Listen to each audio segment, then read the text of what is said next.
Where God found me was a Sunday school teacher. I was a deacon. When the church doors were open, Sunday morning, Sunday night, Wednesday night, you wouldn't have found a more faithful family than ours. But that was all in the external. And what was really going on in the internal was I was full of pride. We really weren't on the same page in our marriage. We liked each other, and we were raising our family, but again, he traveled most of the time. I was struggling with pornography that I'd carried into my marriage. I really feel like I was the one trying to seek the Lord, and I didn't even know what it meant to be a spiritual leader, but tried to bring Christ into our home. I mean, I was interested. Again, I thought my job was just get ourselves and the kids to church, regularly, and that's really all that was required of me.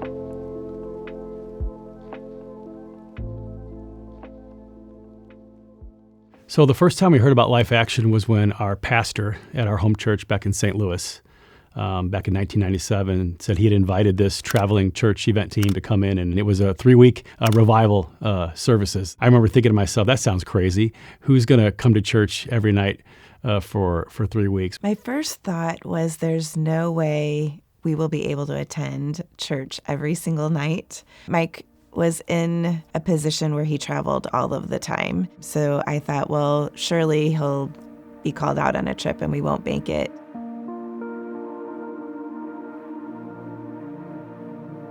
So when the team showed up, I remember 20-some young adults on the platform with travel trailers in the parking lot. The circus had come to town is what it had looked like.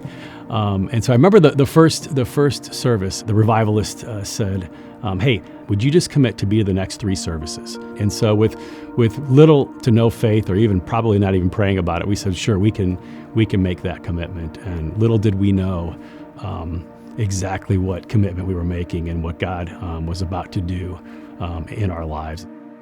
I heard messages and the word like I'd never heard before. I found myself recognizing a great need for God that I didn't know existed. The challenge was, are we living honestly before God and before others? And as those messages began to penetrate my heart, I realized that no, I was living really dishonestly.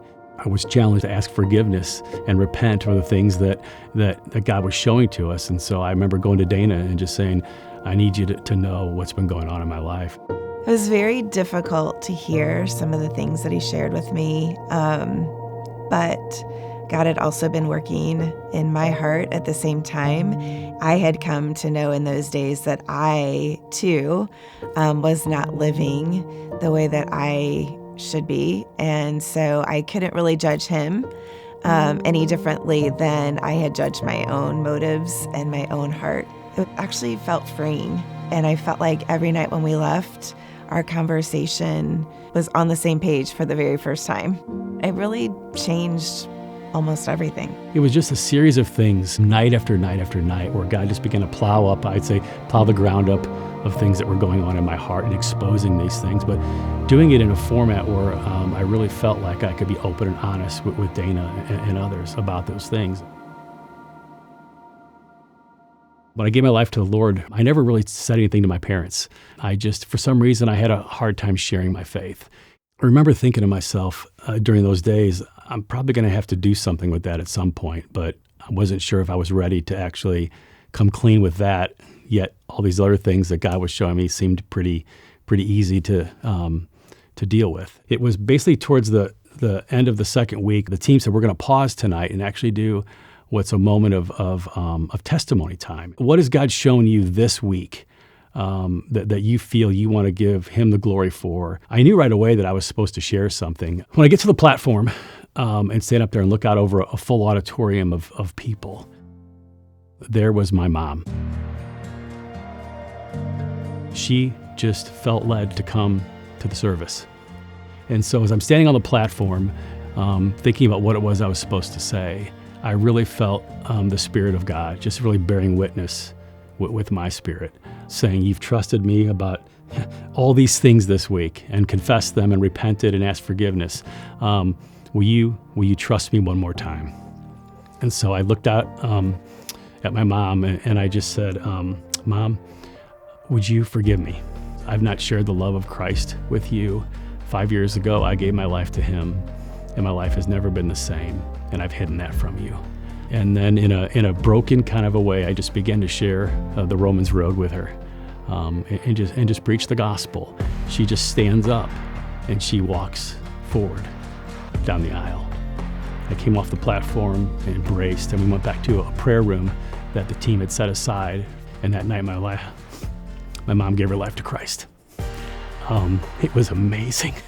My dad was out of town on business, which is one of the reasons why he probably didn't come with her. And so he had gotten home the next day or the day after that, and she calls me on the phone. She said, I shared everything with your dad, and he's asking a lot of questions. And I said, I'll bet he is. I said, do you think he'd be open to a conversation? Would he come to church? And she said, I think he would, Michael. And so the next Sunday, my mom and dad stood up hand in hand, walked the aisle together. And my dad gave his life to Christ. Got to watch them be baptized the following week.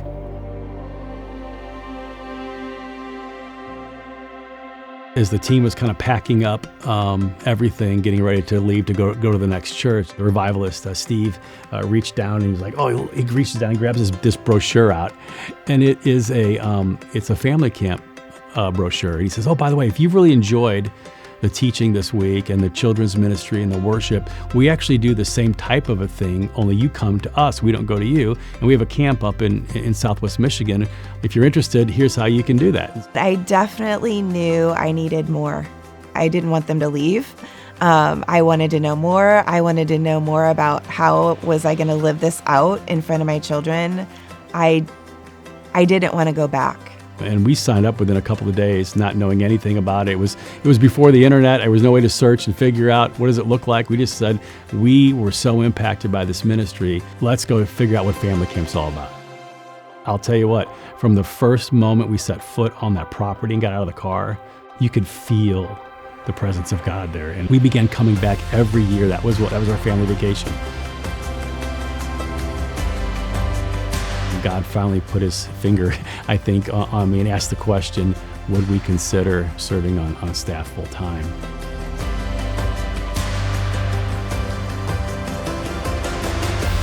I look at myself as a kind of a product of our ministry.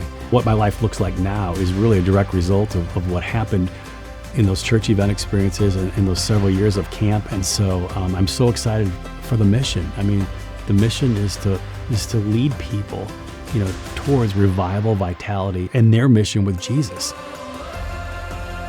I can't think of any other work that I would rather be a part of. Watching life transformation is the most motivating and exciting thing that I get to do each and every day.